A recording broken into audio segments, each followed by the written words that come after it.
Everyone please subscribe to the channel.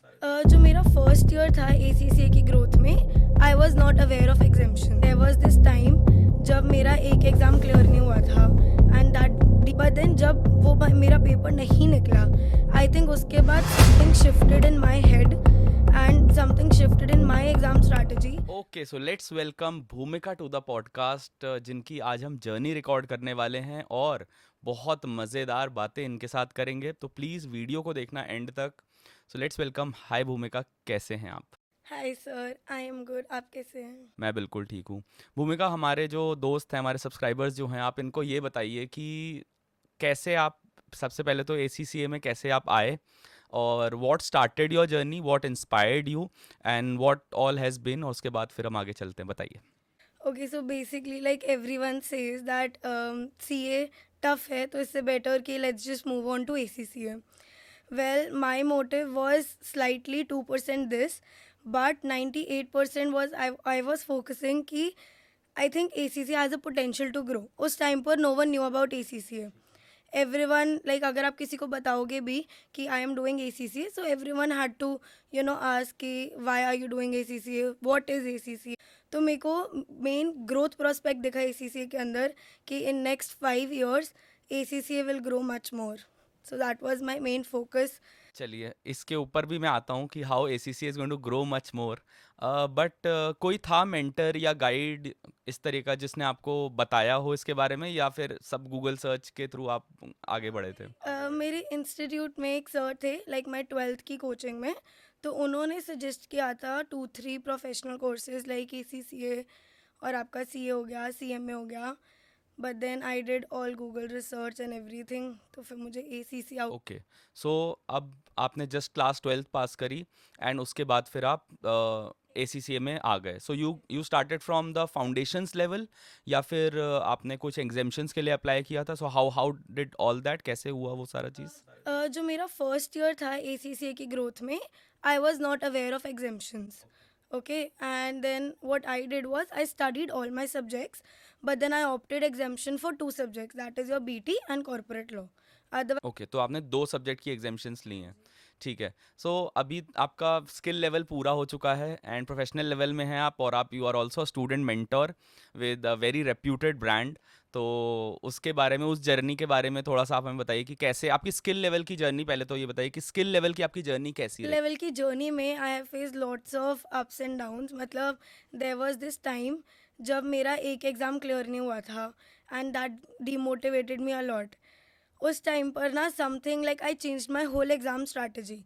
I was focusing on different things पहले, but then जब वो मेरा paper नहीं निकला, आई थिंक उसके बाद something shifted in my head and something shifted in my exam strategy.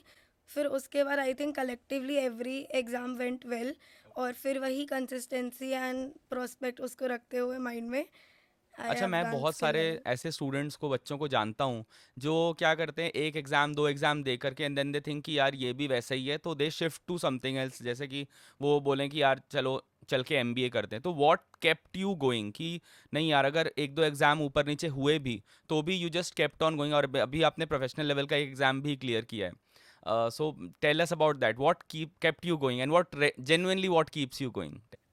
Basically interest.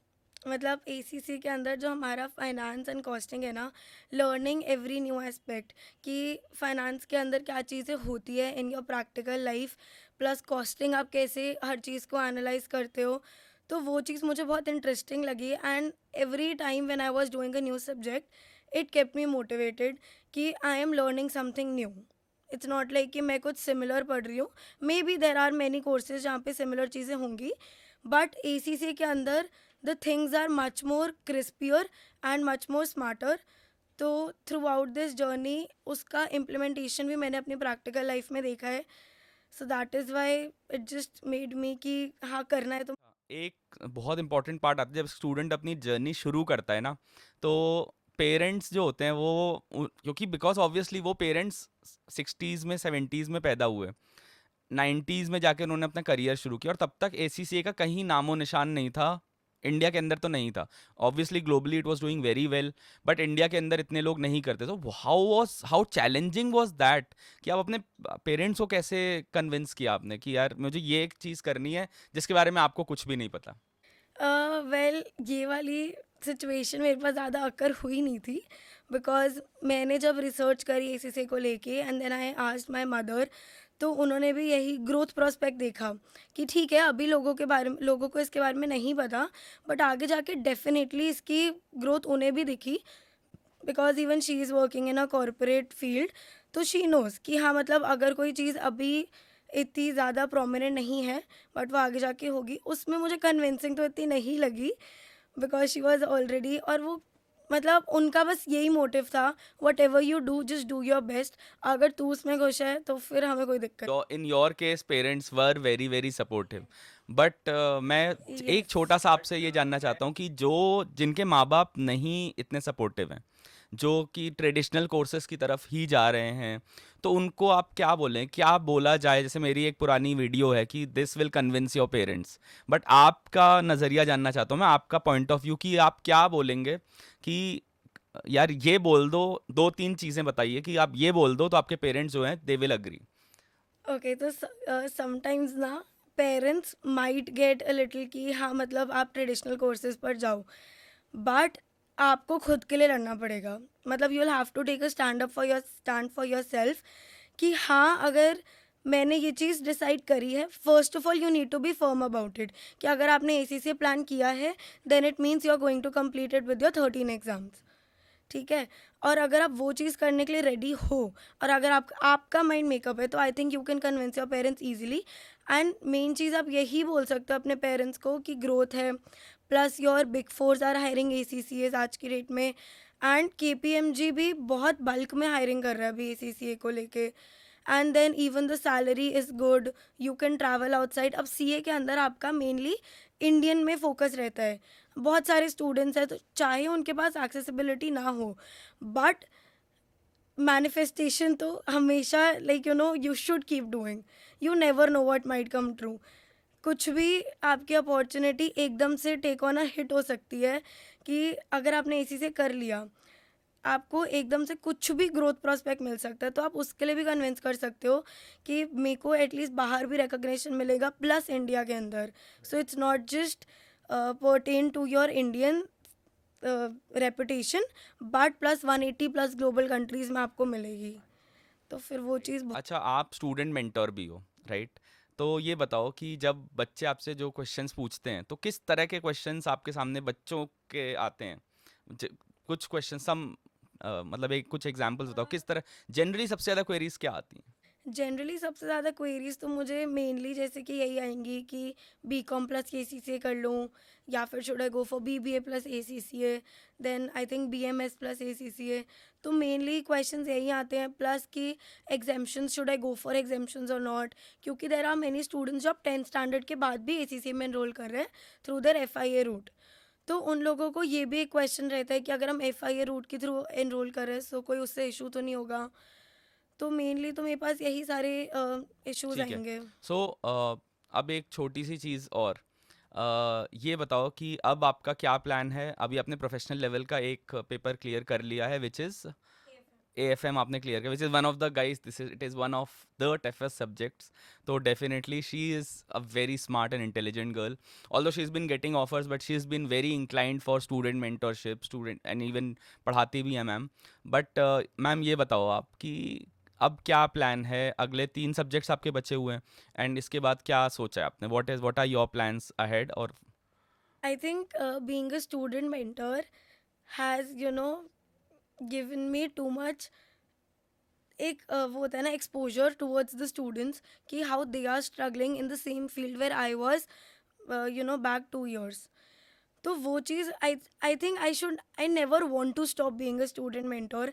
I want to guide them through the journey, I want to guide them through the right path, ताकि वो अगर AC से करने का plan कर रहे हैं, तो I think they should stay consistent. तो उस चीज़ के लिए I want to help them throughout, plus I do want to get into corporate field, तो once I am done with professional level I will तो plan about definitely यार, that अगर आप आल्सो। एसीसीए कर रहे हो, आपको corporate का एक्सपीरियंस 3 साल का तो लेना ही होता है। बाकी क्योंकि कॉर्पोरेट में जब आप जाते हो बहुत कुछ आप सीख जाते हो। सो डेफिनेटली मैं सबको बोलता हूँ कि corporate experience low. But again मेरा जो दूसरा टेक है कि यार don't make it about your self, don't make it about your life. Titles and पे चेक्स को अपनी ज़िंदगी मत बनाओ। There is much more beyond that, which obviously Bhumika proves ki you can do much more than just corporate and paychecks, and she's already working with a corporate, so again that is something we all can learn from her. अब ये बताओ भूमिका कि अभी अब ACCA आपने जब बोला कि जब मैंने स्टार्ट करी थी तो मुझे लगा कि 5 साल में बहुत अच्छा प्रॉस्पेक्ट होने वाला है, तो it would have been like what 2020 2021। तो मैंने 2020 में क्वालिफाई किया था, मैं एसीसीए मेंबर बना था, एंड सम 4-5 लाख रुपए का पैकेज मेरा लगा था। आज की तारीख में एसीसीए मेंबर्स, तो मैं तो हमेशा इनको बोलता रहता हूँ, बट आप बताओ कि एसीसीए मेंबर जिसको 3 साल का एक्सपीरियंस है किसी अच्छी जगह से, उसको कितना पैकेज आज की तारीख में मिल रहा है? आप according to you, because you are a student as well as a mentor, and आप ऑब्वियसली आप कॉर्पोरेट के अंदर भी जाने वाले, तो मेरे को एक रफ आइडिया बताओ, क्योंकि मैं तो बहुत सारे वीडियोस में बोल चुका हूँ। I think after this 3 years practical experience requirement is done, तो ACCA को ना it's ready for the future corporate thing. तो पैकेज आपका I think around 15 to 18 lakhs okay, तो बहुत दैट इजीली लग इज अ सकता है। वेरी वेरी शॉकिंग नंबर, क्योंकि मैंने 5 लाख पे शुरू किया था with experience and with everything. तो 5 साल में it's gone what like 3-4 times. Yes, because अभी अगर आप लोग सिर्फ एसी से कर रखा है आपने प्रोफेशनल, तो उसमें भी आपका पोटेंशियल इज 8 लाख। मतलब probably I am speaking the maximum package, but then again if you are enrolling in a good company and a good firm, so you can get 8 lakh 8 lakh तक इजीली। ये लोग एक्सपेक्ट कर सकते हैं, प्योर सिर्फ ACCA, no experience. ठीक है, but एक और चीज़ इसके बारे में बहुत ही ज़्यादा चर्चा है, मेरा लास्ट एक लाइव काफ़ी बच्चों ने देखा, बहुत अच्छा रहा, काफ़ी प्यार दिया इन लोगों ने। That was about the changes in the ACCA, और उस चेंज ने, मुझे लगता है कि बाकी सब देखते रह गए और एसीसीए ने छक्का मार दिया है, और एम्प्लॉयबिलिटी के ऊपर फोकस किया है, सस्टेनेबिलिटी के ऊपर फोकस किया है, और एआई के ऊपर बहुत खासा फोकस है, and which is like something जो अभी तक तो कोई बात भी नहीं कर रहा है इंडियन इंस्टीट्यूट्स में इस बारे में। तो भूमिका क्या लगता है, क्या क्या ACCA will reach that level of कहीं ना कहीं जो चलिए आईआईएम्स के बारे में ना बोलें अगर एमबीए में, तो जो आपका एक्सेल आर आई है, या आपका जो आपका एसपी जैन है, या एमडीआई गुड़गांव, इस तरह के लेवल पर एसीसीए अपने आप को पोजीशन कर रहा है ये सारे चेंजेस लाने के बाद? डेफिनेटली, क्योंकि सस्टेनेबिलिटी फैक्टर जो है आज के रेट में it's important in every area. It's not just UK US या समथिंग, इंडिया में भी सस्टेनेबिलिटी का एक ग्रोथ पोटेंशियल अभी है।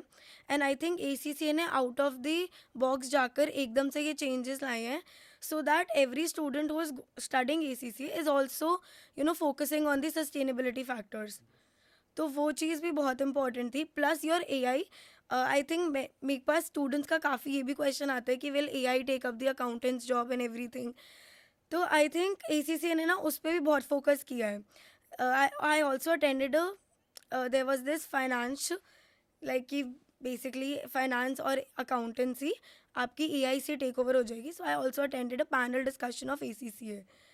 तो उसमें भी उन्होंने यही चीज़ बताई थी कि फाइनेंस एक ऐसी चीज़ है which plays with brain, which plays with your interest and numbers. It's not just numbers but it's also brains. तो no one can ever take over it completely, but उसमें चेंजेस ला सकते हैं। तो आई थिंक एसीसी ने वो अच्छे से किया है।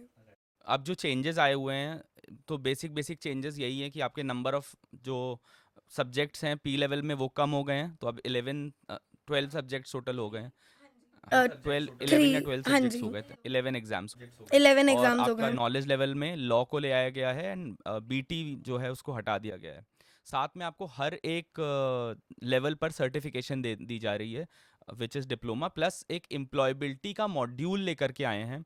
तो आई थिंक वो एक बहुत बड़ा गेम चेंजर होने वाला है। भूमिका ये बताओ मुझे कि एम्प्लॉयबिलिटी के बारे में हमने बात करी, how do you see the future of accounting shaping up, क्योंकि एसीसी ने तो साफ कह दिया कि यार processing and numbers are less and less important now in the age of AI.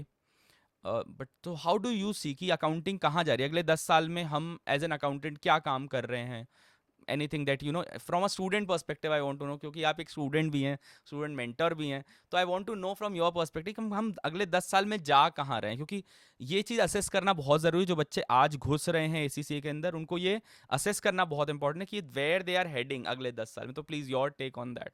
Okay so accountant is particularly जो आपको क्लास 11th एंड 12th में से पढ़ानी शुरू कर दी होती है। और बहुत सारे स्टूडेंट्स होते हैं जिनको लगता है कि अकाउंटिंग के अंदर they can make a good career and everything which is totally fine and totally acceptable. But कहीं ना कहीं अगर देखा जाए तो एसीसीए के प्रोफेशनल लेवल में भी there is this subject SBR. उसमें ना they have not taught you to how to make a balance sheet, but उन्होंने उसके इम्पॉर्टेंट एस्पेक्ट्स बताए हैं कि उसके अंदर आप बैलेंस शीट अगर प्रिपेयर करते हो तो किसी चीज़ की कौन सी एंट्री कहाँ पर होती है। बिकॉज आई थिंक आज की डेट में ना even after 5 years your accounting will be a little more tally based, क्योंकि फिर उससे आपके मतलब ह्यूमन एरर्स एआई और रिड्यूस हो सॉफ्टवेयर जाएंगे। बेस ज़्यादा आ जाएगा, यस, नॉट जस्ट टैली। तो सॉफ्टवेयर हमारे based not accounting just tally software जैसे बेस्ड। एसएपी, हाँ। क्विक बुक्स और ये सब और ज़्यादा।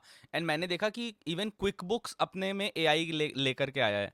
सो I saw that QuickBooks has brought AI into its entire ecosystem. तो आई थिंक बहुत ज़्यादा फोकस इंटरप्रिटेशन पर है रादर देन कि अब प्रोसेसिंग और कैलकुलेशन। तो मुझे लगता है कहीं ना कहीं ये वैसा ही है कि जब पहले कैलकुलेटर्स यूज़ होते थे, उससे हम आए एक्सेल के ऊपर, तो लोगों ने कहा अरे हमारी जॉब चली जाएगी क्योंकि हम सिर्फ कैलकुलेट। भाई ऐसा कुछ नहीं होने वाला। एक्सेल पे आए हो तुम, प्रोसेसिंग और ज़्यादा बढ़ी। उसके बाद फिर हम एक्सेल से एआई पर जा रहे हैं, क्योंकि बाकी सारा काम तो सिस्टम्स और एआई करने वाला है। आपका काम, जैसा एसीसीए बोलता है, that we are going to be the partners in business now.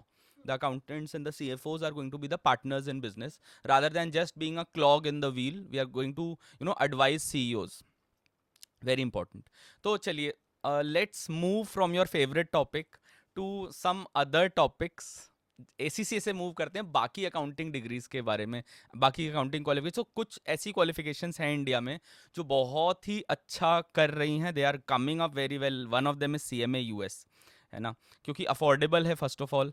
उसके अलावा आप देखोगे तो बहुत सालों से चली आ रही थी सीएफए, बट अब क्योंकि एसीसीए ने सबका ध्यान फॉरेन अकाउंटिंग कोर्सेज पर खींच लिया है, तो अब CFA is also growing, right. जैसे एंड सीएफए बहुत ज़्यादा कॉमर्स बैकग्राउंड के लोग नहीं, नॉन कॉमर्स भी करते हैं। जैसे इंजीनियर्स हैं, they want to get into banking, तो वो सीएफए में एनरोल कर लेते हैं। What do you think about these qualifications other than ACCA, CMA US, CFA and CPA, FRM? मैंने भी एग्ज़ाम दिया हुआ है ऑल दो, बट खैर उसके बारे में नहीं बात करेंगे आज कि मेरा अटेम्प्ट क्या हुआ था। बट एनीवेज, कैसा लगता है आपको, मतलब इन इन कोर्सेज के बारे में क्या सोचते हो आपकी? मुझे ना ये चीज़ बहुत अट्रैक्ट करती है कि इवन आफ्टर पहले जैसे कि ट्रेडिशनल कोर्सेज थे हमारे CA, I think every one get coming out of 12th वो यही बोलता था कि मुझे सीए करना है, जो कॉमर्स बैकग्राउंड के थे। But right now we have plenty of options. आपका CMA US is also doing very good. First of all even इसका ड्यूरेशन इतना ज़्यादा नहीं है, I think 6 to 12 months probably. तो सीएमए यूएस में भी आपको वो एक्सपोजर मिल रहा है जो आई थिंक एक सीए को भी मिलता है। पर ठीक है, मैं सीए से कंपेयर नहीं कर रही हूँ, otherwise CA students will. Yes, okay. And CFA के अंदर भी ना देयर इज दिस फाइनेंस का एस्पेक्ट जो बहुत ज़्यादा इंडल्ज्ड है। अगर हम एसीसीए में एक बात करें ना तो एसीसीए में आपके पास अकाउंटेंसी, कॉस्टिंग, फाइनेंस, ऑडिटिंग सब कुछ है। But CFA is mainly focused on finance. तो अगर आपको मेन फाइनेंस सेक्टर में जाना है तो definitely go for CFA. And अगर हम एफआरएम के बारे में भी बात कर रहे हैं तो एफआरएम एक छोटा पार्ट है सीएफए का, जो फोकस फाइनेंस और रिस्क मैनेजमेंट पे ही है उसका भी। But I think it's much more nice that to see कि हमारी जनरेशन इतनी ज़्यादा इवॉल्व कर रही है with coming up such nice professional courses and not just sticking up to so the that's great to traditional no from a ones. Students perspective कि ये लोग इतने अट्रैक्टेड है इन कोर्सेज की तरफ। एक बहुत बड़ी प्रॉब्लम है इंडिया के अंदर, भूमिका, जिसे शायद अब इन कोर्सेज के थ्रू सॉल्व किया जाएगा और किया जा रहा है। रिसेंटली वी सॉ कि आईआईटी के अंदर 4 लाख पर एनम के प्लेसमेंट्स लगे, एंड आईआईएम त्रिची के अंदर 25% बैच प्लेस ही नहीं हुआ। I am being the brand that it is, if students are not getting placed there, despite of spending lakhs, like almost, आप किसी भी आईआईएम में जाओगे आपको 15-20 लाख से कम का फीस नहीं लगेगा। तो डू यू थिंक इस तरह के जो कोर्सेज हैं, जैसे मैनेजमेंट अकाउंटिंग हो गया, financial accounting, investment based CFA हो गया, क्या ये can they fill up the void जो एमबीएज क्रिएट करते जा रहे हैं? क्योंकि एमबीए अगर आप टीयर 1 को छोड़ दो तो टीयर 2 टीयर 3 में बहुत ज़्यादा नॉलेज बेस्ड कुछ है नहीं, बहुत ज़्यादा। सो आई अग्री कि वो आपकी पर्सनैलिटी को ग्रूम करते हैं, सब कुछ करते हैं, बट अगेन वो जो एक टेक्निकल एक्सपर्टीज चाहिए, क्या एमबीएस को इन कोर्सेज में जाना चाहिए? एमबीए जो है बेसिकली वो आपको एक गैप क्रिएट कर रहे हैं, बट आई थिंक कहीं ना कहीं हर कोर्स का अपना एक अलग इंडिविजुअल एस्पेक्ट है। तो if students want to move towards much more professional things, तो I think they should definitely go for professional courses. And knowledge तो चाहे वो एमबीए से मिले या फिर आपकी प्रोफेशनल कोर्सेज से मिले, इट्स नेवर अ वेस्ट। बहुत ही मतलब बड़ा होलिस्टिक व्यू भूमिका ने हमको दिया, and Bhumika, it was amazing to talk to you about so many things. And definitely guys do leave your comments कि आप क्या चाहते हो, अगले आपके गेस्ट किस, कौन से गेस्ट को चाहते हो। अगर आप चाहते हो हम किसी को भी बुलाएं तो आप कमेंट में डालो कि हम किसको लेकर के आएँ। अगर आप भूमिका से और सवाल पूछना चाहते हो और आप चाहते हो कि हम इस पॉडकास्ट का पार्ट 2 करें, तो आप डेफिनेटली कमेंट्स में ये बात बताओ और अपने क्वेश्चन ज़रूर डालो इसके अंदर कि भाई आप भूमिका से ये सवाल आपको पूछना चाहिए था। क्योंकि देखो यार, मैं भी अब, सी शी इज़ अ जेनजी, और मैं तो मतलब हम तो अब जा रहे हैं डायनासोर बनने की तरफ, और 15-20 साल में शायद विल बी मोस्टली, पता है, जितने भी आप यंग लोग हो, यू आर द फ्यूचर, ठीक है। हम लोग ने तो जो किया वो किया, जहाँ तक हमारी समझ थी हम वहाँ तक जा पाए, but you guys are the future. And मुझे डेफिनेट लगता है कि आप लोग ज़्यादा अच्छा सोचते हो, ज़्यादा तेज़ सोचते हो, ज़्यादा बढ़िया सोचते हो हमसे। तो प्लीज़ कमेंट करके बताओ, और पॉडकास्ट अच्छा हो लगा हो तो please like, and family groups के अंदर शेयर करना मत भूलना भाई। फैमिली ग्रुप, सोसाइटी ग्रुप, ये बहुत इंपॉर्टेंट है, क्योंकि यहीं से वो जो कन्विंसिंग है ना, जो पेरेंट्स को कन्विंस करना है, वो वहीं से हो पाएगी जब वो इस तरह के वीडियोस देंगे। तो फैमिली ग्रुप्स में do share it, and do subscribe to the channel guys. और भूमिका प्लीज़, एक बार, ये लोग सब्सक्राइब नहीं करते हैं, 80% लोग हैं जो वीडियोस देख रहे हैं पर सब्सक्राइब नहीं कर रहे हैं। प्लीज़ एक बार बोल दो इनको कि सब्सक्राइब करने के लिए। Everyone please subscribe to the channel, because I think जो इन्फॉर्मेशन आपको कहीं और नहीं मिलेगी ना, सर आपको सिंपल और कंसाइज टर्म्स में बहुत अच्छे से देंगे। And is not just a YouTuber but is also a friend to And you. thank you so much, Bhumika. It was amazing talking to you. We'll see you next some other time. And till then, bye bye. Take care. Namaskar.